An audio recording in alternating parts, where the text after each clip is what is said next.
Se você olhar o médio e longo prazo, o índice de ações de um país ele vai refletir o ambiente de negócios daquele país. E o Brasil não tem um ambiente de negócios bom, Concordo. não teve um ambiente de negócios bom, e para mim, não vai ter nos próximos 5 anos um ambiente de negócios bom. Isso quer dizer que alocar em ações é ruim? Não, se você escolher as empresas certas que tendem a ter uma performance bacana. Esse é um ponto. Então, por isso que no Brasil eu acredito no stock picking, além do fato de ter poucas pessoas olhando, né? Uhum. Então, só para complementar. E eu gosto aqui, por exemplo, no Brasil. Agora, eu gosto do setor de bancos. E especificamente eu gosto do Banco do Brasil. Cara, o Banco do Brasil está sendo negociado a um preço-lucro muito baixo e eu acho que o motivo é a proximidade das eleições, né? Eu acho que o pessoal está descontando o Banco do Brasil como se ele fosse uma, por exemplo, uma Petrobras, que a qualquer momento pode sofrer uma intervenção estatal e aí isso aí prejudicar os resultados da empresa. Na Petrobras, isso é muito claro. E é o principal problema do Brasil sempre foi a inflação. É muito impopular. Então, qualquer impopularidade crescendo, inflação crescendo, você vai ver que o governo, qualquer governo que seja, vai querer ali dar um totozinho no preço dos combustíveis. Isso tende a prejudicar a Petrobras. No Banco do Brasil, de que maneira isso ocorre? Pô, a atividade está muito fraca, cara. A atividade está muito fraca, o crédito está muito caro. Vamos abaixar os juros, flexibilizar as regras de concessão de crédito.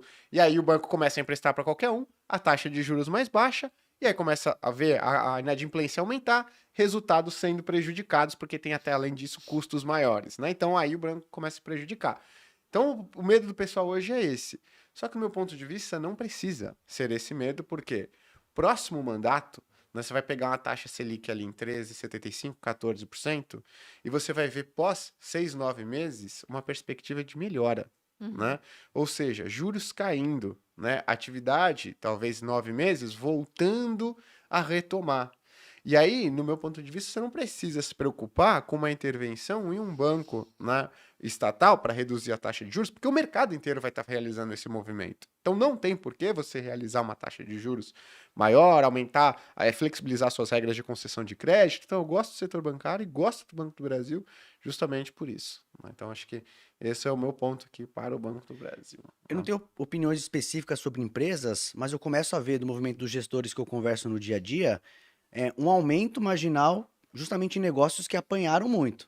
Até, pô, para dar um exemplo, Apvida. Era até um play que a gente fala crowdado, que estava na carteira de muita gente. O que que é o App Vida? É uma verticalizada de saúde. Tá. Presta todo o serviço, desde o Uhum. atendimento, sobe tudo dentro de casa. E caiu uma barbaridade. Pô, aumento de sinistralidade por conta da Covid, um monte de coisas. E o papel sofreu. Mas agora chega um ponto que sofreu tanto que eu começo a ver os gestores voltando a aumentar. Quem estava de fora escapou da queda, está adicionando agora. Então, é algo que eu já vejo acontecendo. Mas sobre empresa específica, eu vejo o Banco do Brasil também presente. Há o receio ali, eleições, mas eu acho que o receio eleitoral cai mais sobre Petrobras, no sentido de, poxa, se for um governo de esquerda, a gente pode levar a companhia para um lado errado, pode haver um aumento drástico no investimento em refino, por exemplo, que é algo que nenhum lugar do mundo está fazendo, porque Uhum. muita gente coloca como uma indústria obsoleta, tendência sustentável, ESG, toda essa tendência, e o Brasil entraria numa contramão e afetaria o resultado da companhia. Então tem muita gente, poxa, se for dar cenário de esquerda, pode ter uma opcionalidade ruim aqui para a Petrobras, então vão mais para 3R, PetroRio, vão para outras empresas, mas ainda acreditando no potencial de exposição a commodities através de empresas. Então, é isso que eu tenho visto mais de movimentação. Um receio quanto à possibilidade de governo Lula deteriorar o valor de estatais ou empresas de capital misto e um aumento marginal em empresas que apanharam demais durante a pandemia. Então, é mais isso que eu tenho visto, sem dar opinião específica sobre um papel ou outro. É um pouco do que eu tenho visto no cenário falando com os gestores no dia a dia. Sobre essa questão que você citou até, Gui, do ambiente de negócios, eu gosto bastante da Escola Austríaca de Economia. E eles gostam muito de ouro. Até Uhum. por isso que eu descobri o Bitcoin. Descobri, não, o Bitcoin em 2014. Porque eu segui a escola austríaca, eu li os livros, eles gostavam de ouro, eu comecei a ver certas similaridades e falei, nossa, interessante esse negócio aqui. Mas, na época eu nem comprei, eu juntei de graça na internet, cheguei a juntar 9 bitcoins, não fui gênio de guardar até bater 360 mil, eu vendi bitcoin por 2 mil pensando, meu Deus, que baita negócio.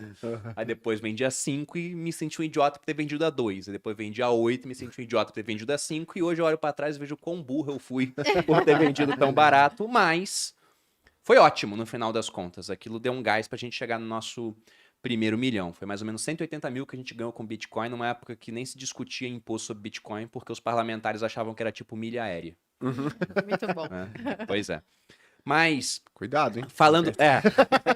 Acabou de ver um retroativo aí. Né? Cuidado, hein? Mas falando sobre essa questão de ouro, que era até o ponto inicial.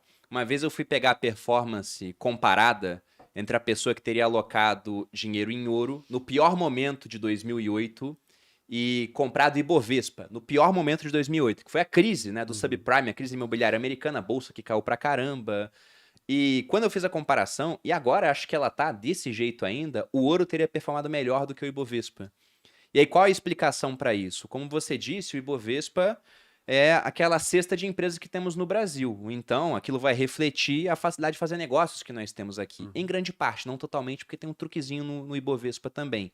Já o ouro, ele se valoriza mediante a desvalorização da moeda. Então, no Brasil, isso mostra que a desvalorização da moeda foi mais forte do que o ambiente de negócios no final das contas. Isso porque ouro, que é uma crítica acertada que as pessoas fazem, não paga juros e não gera fluxo de caixa. E mesmo assim ele se apreciou mais do que a cota de Ibovespa que você teria comprado no pior momento da crise de 2008. E aí nós chegamos na minha tese do que investir em Brasil. Eu acho que a gente é um país que tem vocação para juros.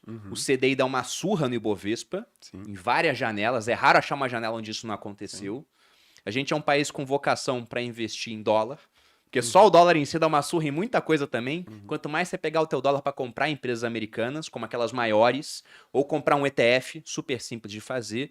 E a outra vocação do Brasil é a produção de oligopólios. Porque como o ambiente de negócios é muito difícil, é difícil empreender aqui, você tem uma alta complexidade tributária e um nível de educação baixo, você tem poucos vencedores que dividem um bolo grande, porque é um país com 200 milhões de pessoas. E aí você tem uma petroleira, você tem 4 empresas de telefonia, você tem 6 grandes bancos. Então a vocação do Brasil é oligopólio. Eu gosto muito dos oligopólios aqui na hora de ser acionista dos caras, pô. Perfeito. Então os grandes bancos que muita gente falava, né, vão quebrar, vai vir as fintechs. Não tem fintech com Selic a 14%. Exato. É muito difícil para eles. Então esse setor realmente ele acaba sobressaindo na minha visão. Sim, então, não, eu gosto bastante, né? E, cara, se você for pegar o lucro trimestral dos bancos, ele é praticamente, ele não é afetado, né? Pô, agora a presença de fintechs e tudo mais. E tem um ponto, né? Eu acho que hoje esses caras são tão grandes que, pô, mas aí quando chegar o Itaú, ele vai diminuir as taxas sobre cartão de crédito. O Itaú deve estar olhando para isso, deve estar falando assim, tudo bem, quando vocês começarem a dar resultado aí, sem taxa de cartão de crédito, eu vou entrar nesse mercado maior que todo mundo. Né? Ele chega lá e compra uma empresa que já está rodando, dando certo. XP é um exemplo, né? Sim. Tô perdendo aqui clientes para XP Investimentos. Tudo bem. Quanto eu consigo aqui rentabilizando a minha base de clientes? Eu deixo. A partir do momento que, me dá aqui 49%, pum, pronto, né? Fez um excelente trade, porque a XP, do valor que o Itaú pagou, até agora se valorizou muito, né? Então, e aí você olha lá o resultado do Itaú, né? Apesar de ter perdido uma base de clientes ali qualificadas para XP, praticamente inalterada nos últimos anos. Então, eu acho que hoje o setor bancário ele está numa posição muito benéfica aqui no Brasil. Não, você citou o Itaú. Eles compraram a XP em 2016, se eu não me engano. Foi?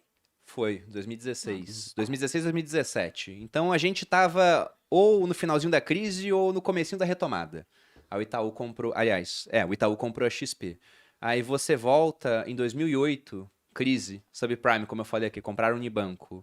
E aí você olha agora, eles compraram a Avenue lá fora.